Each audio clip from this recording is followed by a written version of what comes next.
pape Léon XIV s'est rendu ce lundi au siège du PAM, répondant à l'invitation de sa directrice, Madame Sidi Maïken, pour rencontrer les participants à la session annuelle du conseil d'administration en présence des employés et de leurs familles.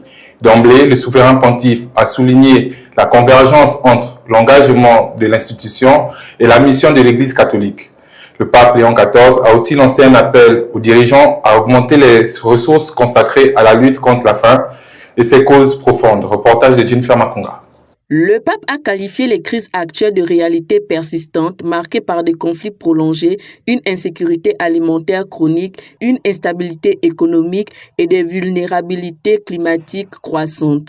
Pour le successeur de Pierre, le fossé entre la reconnaissance de principes et la hiérarchisation des priorités dans la pratique a conduit à la bureaucratisation progressive de la solidarité et parallèlement à la marchandisation silencieuse de la vie humaine qu'il exhorte à corriger. Le Saint-Père a cité les conséquences innombrables de la faim qui érode la cohésion sociale, accroît le risque de conflits et alimente les migrations forcées. La faim sape la capacité des États et des sociétés à mettre en place des institutions résilientes, à dispenser une éducation efficace et à favoriser un développement économique durable. Ce faisant, elle perpétue des cycles de fragilité qui, en fin de compte, affecte l'ensemble de la communauté internationale. L'action humanitaire n'est donc pas étrangère à l'ordre international.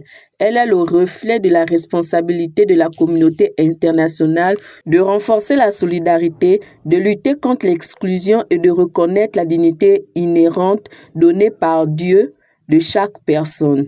Concrètement, il a appelé à réduire la bureaucratie inutile pour que la transparence et la responsabilité soient au service des populations au lieu d'être un frein à l'aide. L'Église catholique, par le bien des paroisses, des diocèses, des agences Caritas et d'autres initiatives confessionnelles, parviennent souvent à atteindre les populations vulnérables dans les zones inaccessibles aux acteurs internationaux. Cette visite papale est importante pour près de 17 000 personnes qui travaillent au Programme alimentaire mondial, la plus grande agence des Nations Unies, active dans plus de 80 pays et toutes les zones de conflit. Caritas a des accords de partenariat direct avec le Programme alimentaire mondial dans plus de 20 pays en Afrique et au Moyen-Orient.